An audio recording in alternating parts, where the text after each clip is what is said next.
Good afternoon, everyone. Good afternoon, everyone. Ted, what do you think I need to say to get folks to... Well, we could try that old elementary school trick where we clap a couple times. Voice? All right, here we go. All right. There we go. So my name is Josh Lewis, and it's a privilege and an honor to be here to interview my friend Ted Mitchell. He is, as you all know, the Undersecretary of Education, and he really needs no introduction, but I'm pleased to tell you some about him anyway. Ted is, in short, not your father's regulator. After 3 degrees from Stanford, he served as professor and chair of the Department of Education at Dartmouth, then vice chancellor and dean of the School of Education at UCLA, then president of Occidental College. For a decade, Ted was CEO of the New Schools Venture Fund, which many think of as pound for pound, our most impactful K-12 philanthropy, and where he led dozens of investments, for-profit and none. Simultaneously, he served as president of the California State Board of Education. He was confirmed by the US Senate in May 2014, and I'm not sure he's had an easy day since. He also, and I can attest to this, has 2 nearly perfect children.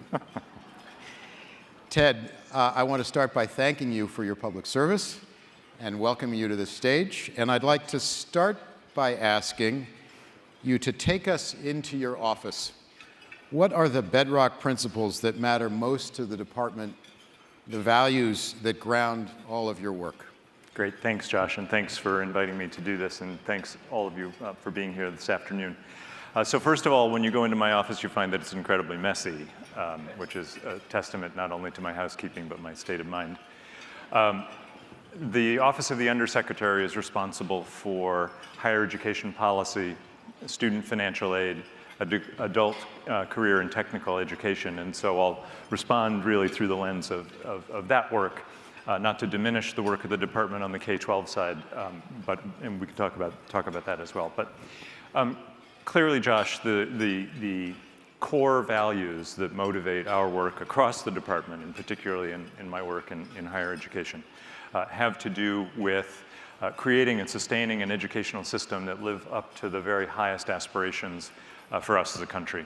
And what that means on a day-to-day basis is making sure that we're making decisions that are best for students, and that we are focusing our attention on students who typically get short shrift in our education system. We believe profoundly that unless we have a higher education system that is equitable and fair to those who have traditionally not had opportunities in higher education, then we're not doing our job. And so that core value of equity permeates everything we do. The president gave us a charge when we came in to be working through issues of access, affordability, and completion of high-quality credentials. And so we've been at that work at the next level down from values, probably our strategic propositions. And of late, we've been focused, and I hope we can talk more about this, we've been focused on what really is a completion crisis in American higher education.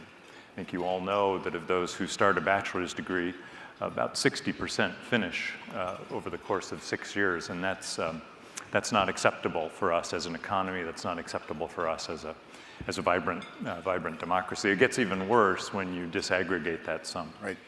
African American students, Latino students graduate at far lower rates than white Americans and Asian Americans. We need to repair those gaps, and we work hard at that every day.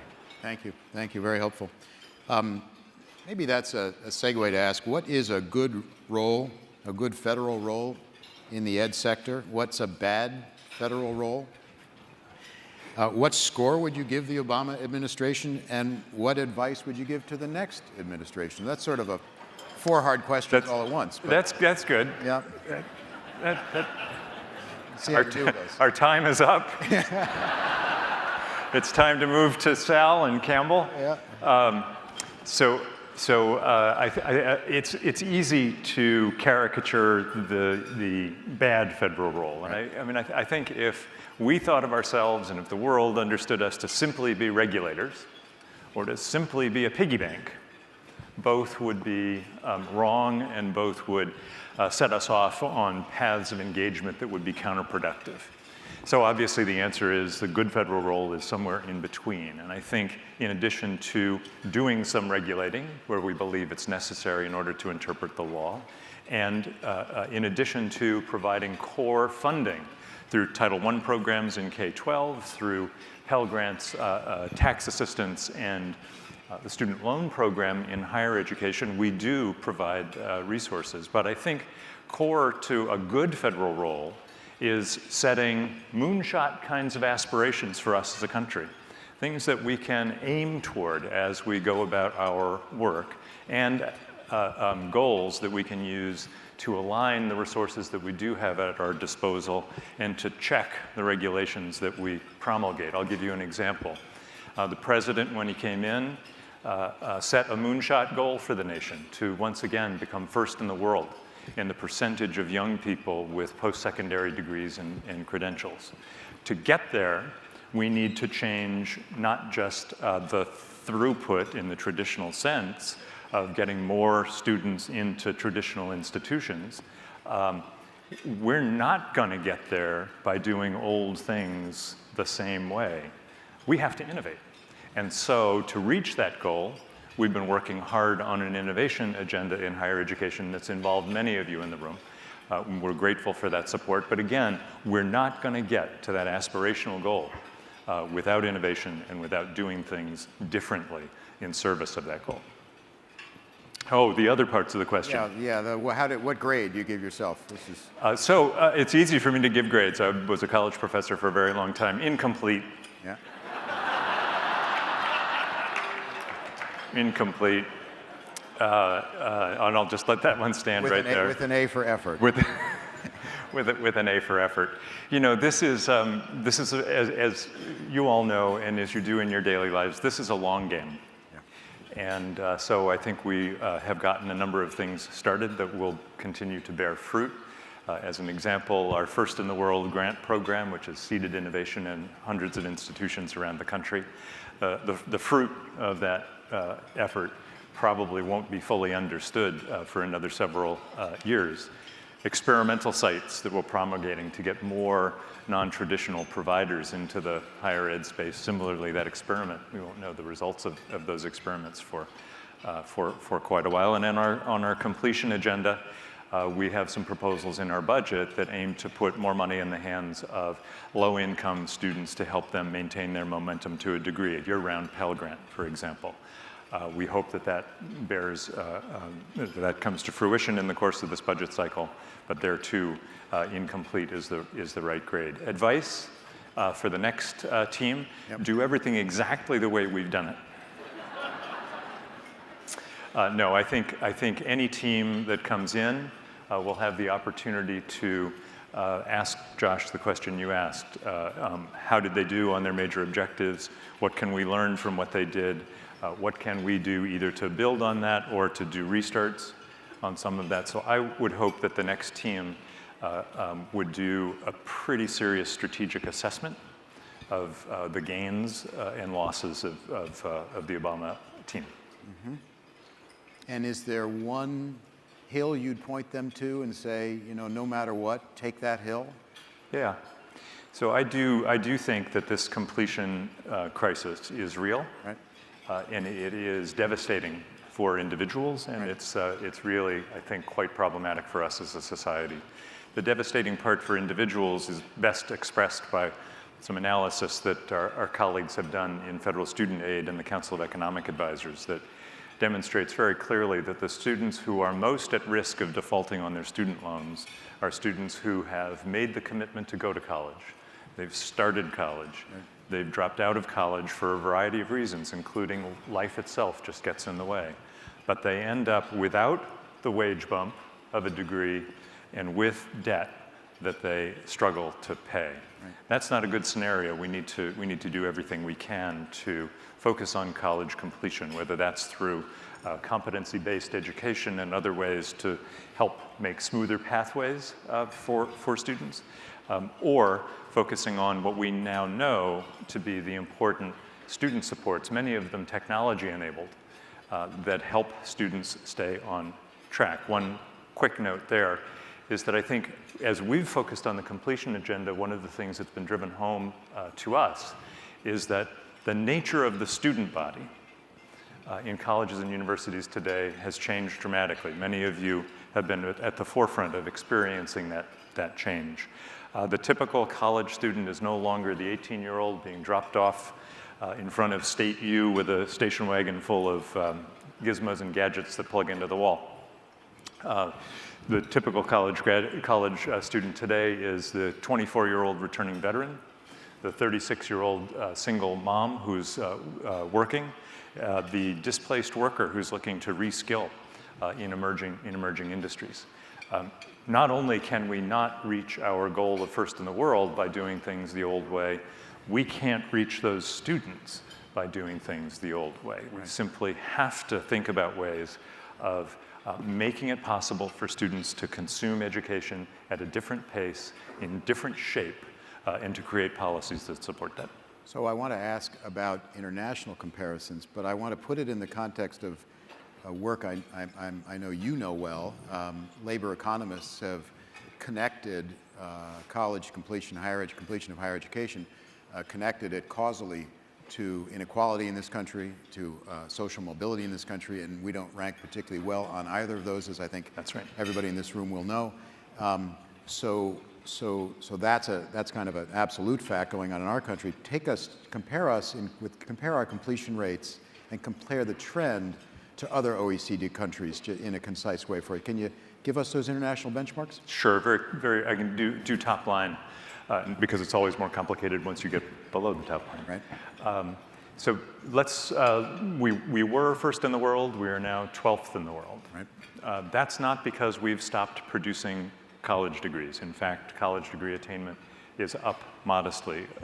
What's happened is that other countries have taken seriously this notion that they need to enroll and ensure the success and completion of a greater percentage of their population. It's just it's the simple math. And so the completion rates in other countries are higher than ours, and the involvement rate of students in higher education are higher than ours. Lots of reasons for all of that, but all a part of why we need to work together to understand them.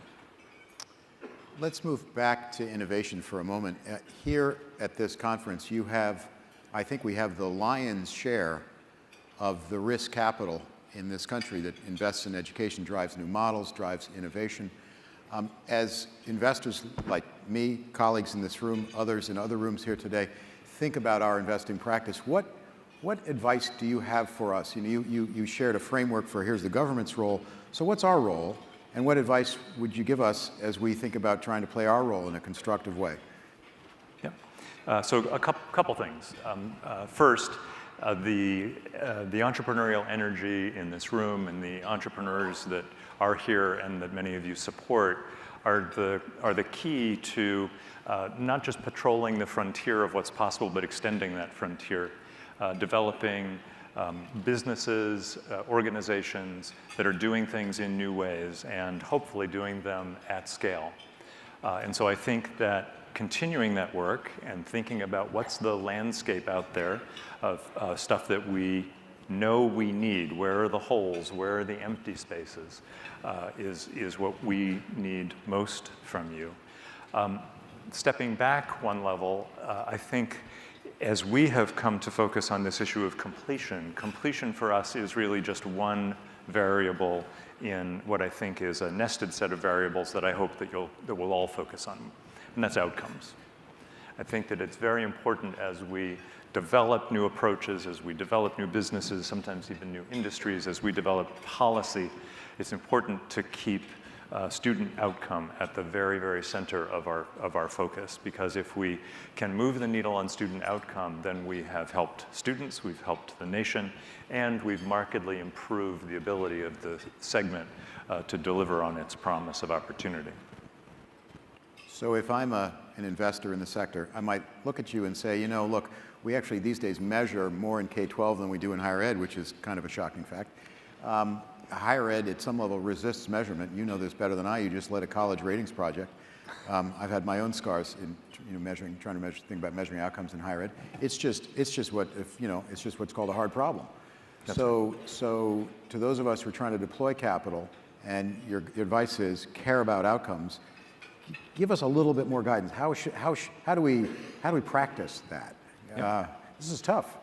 It's very tough. It's very tough, and as the critics of all kinds of measurement in higher education, in particular the ratings system, pointed out, the outcomes of all education, but in particular higher education, are very difficult to quantify.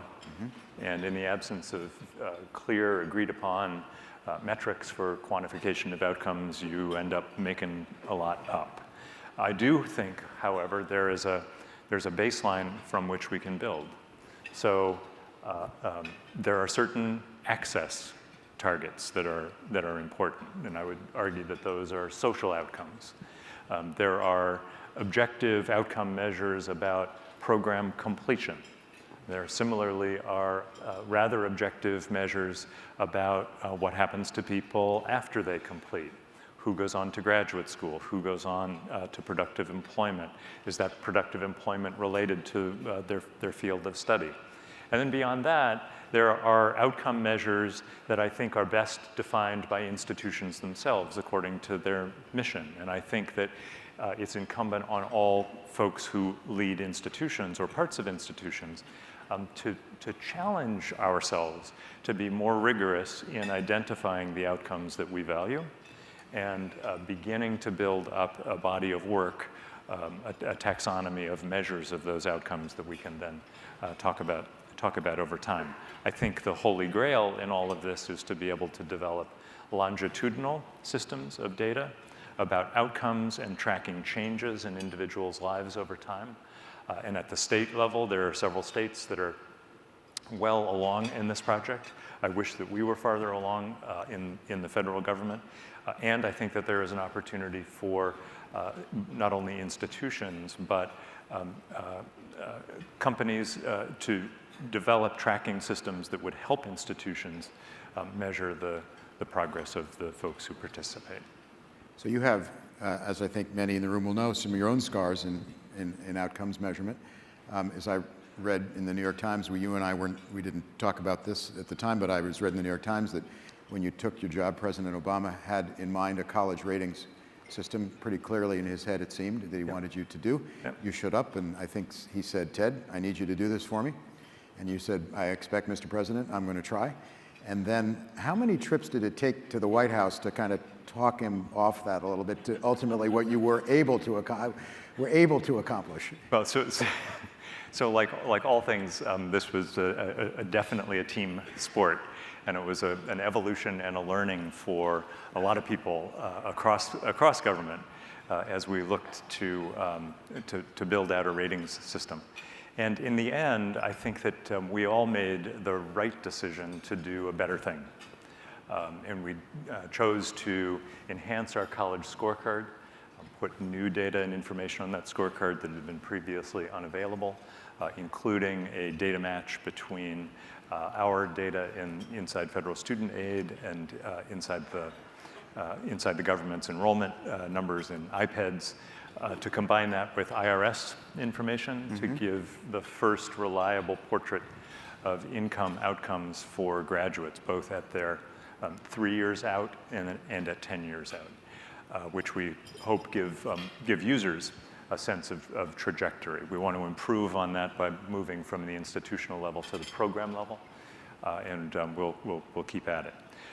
But what we essentially decided, and the nugget of our decision, was that rather than tell people what the government thought about institution X, Y, and Z, Which was the president's idea? which was the original idea. This is why he's in politics and I'm not. Rather than tell people what the government thought, we would create a flexible tool where students, parents, families could ask the questions they wanted, that they valued. And so students can now search by average income. They can search by the diversity of the student body. They can search by the size and shape of the institution. They can search by completion rate. They can search by net tuition by family income, which is another important advance, to be able to ask the question, not just, is this college expensive, and look at the sticker price, but what's this college going to cost for a family in my circumstance? And that's turned out to be revelatory for many families as they compare the sticker price of well-endowed private institutions against struggling public institutions, for example. So long version, try to make it a little shorter, is that we believe that the tool that we have put up is a tool that is flexible, that responds more to the expressed needs of students and their families, is a helping tool to counselors and others who are working on increasing college going among first-generation and low-income students. And the other thing that we did, which is probably a longer-term better benefit, is that we made the determination in the spirit of the president's directive that we be a very transparent administration, is that we made all the data available. So not only are the data available on spreadsheets, but we created open APIs.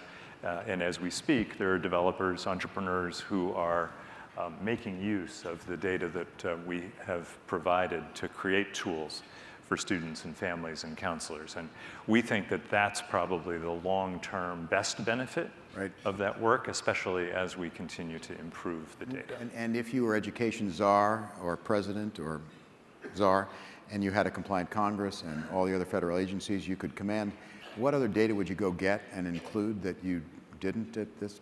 What else, to make the most perfect data system there? We've all understood outcomes are important, measuring them is critical to decisions, capital allocation decisions, private sector, public sector, critical. What other data sets would you like to see in there over time if you could? Yep. So we'd definitely like to see, in addition to IRS data, we'd love to see Social Security Administration data. We've begun to make crosswalks between data in the Department of Defense and the VA with our federal student aid databases. The aim of that crosswalk is to make it possible for us. There's a legislated student loan discount rate that active duty service members can earn. And now, rather than applying for that, we're able to just draw across their service records and make the adjustment automatically. But we also want to be able to make those data about, for example, service members' experience using Department of Defense GI Bill money. We want to make that available as well. On the Social Security side, we announced last week that we had done a similar match with Social Security to identify Americans who are totally and permanently disabled who still have student loans. And we found that there are about 385,000 Americans who are totally and permanently disabled who have student loans. They are eligible to have those loans relieved. And so even if we aren't putting the data out, we are working with our colleague agencies to create much better, make government work much better. One more, Josh, is the Department of Labor. Is that whether it's at the end of a credential program, a certificate program, an associate's program, a bachelor's program, a PhD, a law degree, an MD, all of higher education is preparing people for the world of work. I think that if we were to have open access to all of that information, we would be able to have a much clearer sense of the pathways that students actually take through their careers and where higher education in particular and an investment in higher education has a disproportionate positive impact in people's trajectories. So now that we're done wonking out on a technocratic topic, let's go to a political third rail topic. Can we stay on the technocratic? No, we're going. I could talk about HHS and the relationship between health outcomes. I'm going to grab you, and I'm going to grab the third rail, and we'll see how this goes. Okay. So, and this is a relationship. This is a me and you thing, actually. Got it. So are we? I allocate capital for a living. You're a regulator for a living at the moment. Are we in an adversarial relationship? Are we in the same boat? Where are we? How is our relationship here? And how are we doing? I think we're okay. Are we good? Excellent. And what I'm really asking is, during the Obama administration, there was obviously a catastrophe if you were a higher ed, proprietary higher education investor.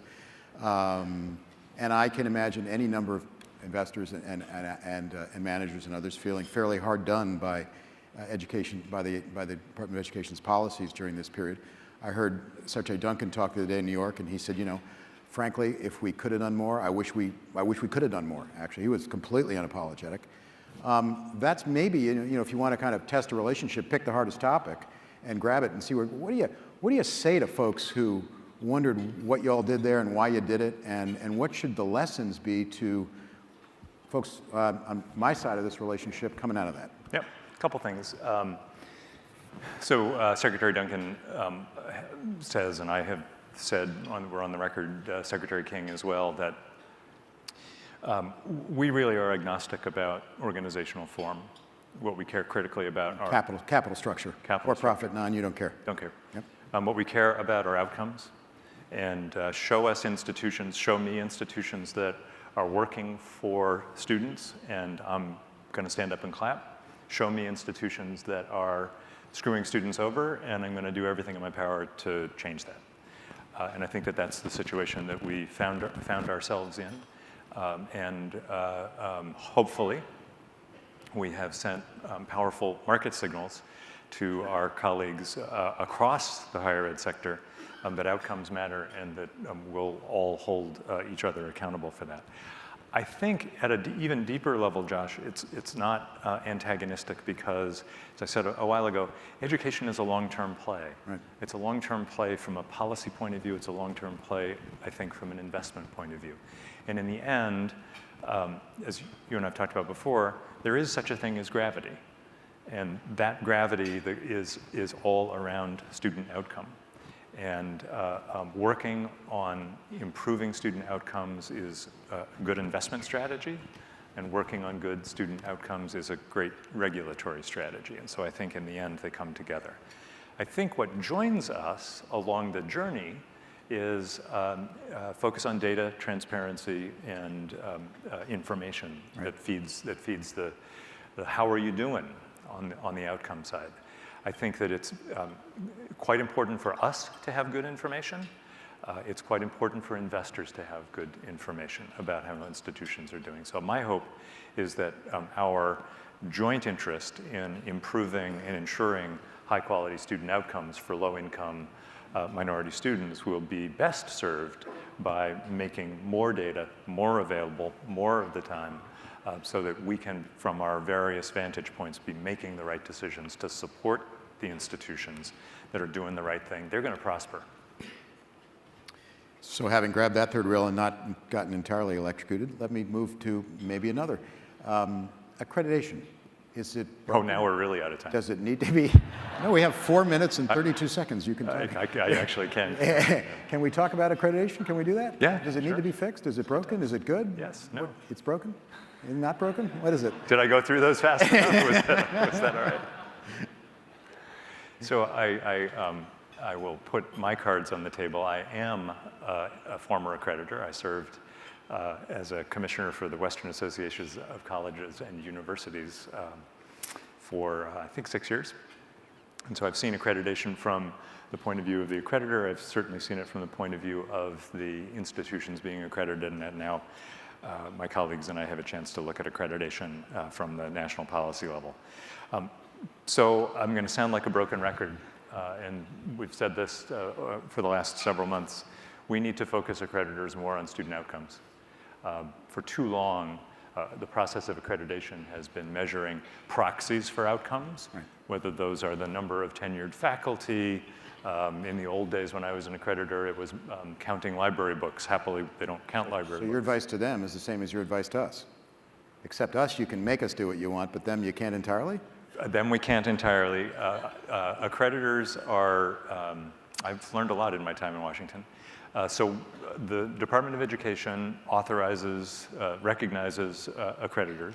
And it's not just sort of the big name accreditors, it's all, the small beauty schools, cosmetology programs, et cetera. We recognize the organizations that do that.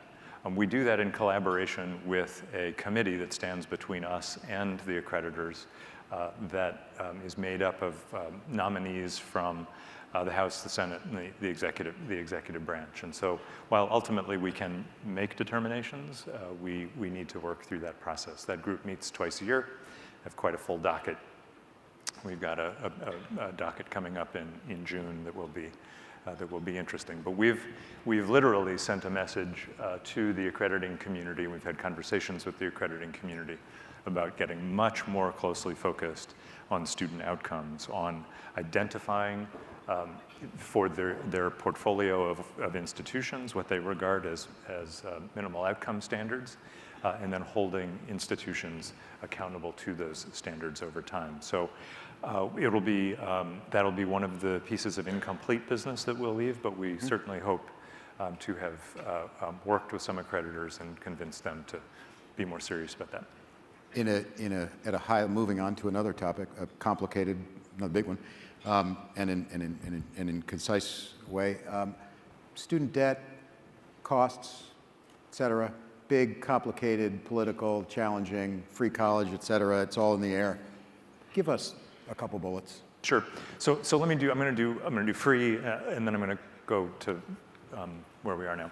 So a lot of conversation about free college in the campaign.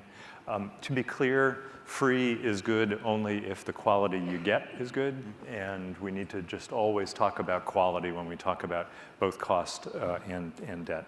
So costs are going up.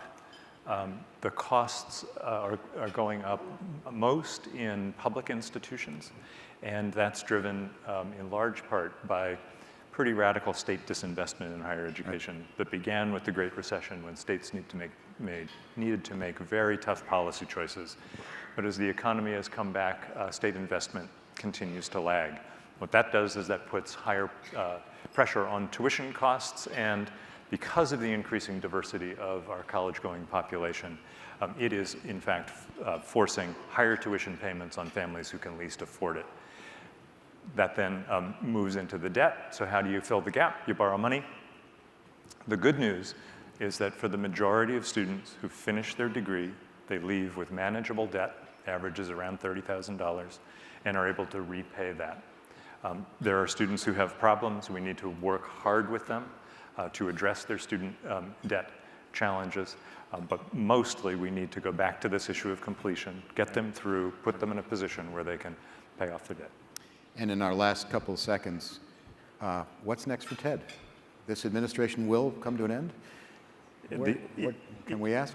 Well, so first of all, there are 275 days left. Yeah, I know. I saw that on your iPhone. Yeah, I do have the app. 275 days left, and we've got a lot to accomplish, and so I'm basically not thinking about it. You're on it. You and I both married women who are far smarter than we. We did. And so I'm waiting for my instructions. Your orders? Yeah. Waiting for orders. Excellent. I want to thank you again for your public service. Thank you. It's been a pleasure.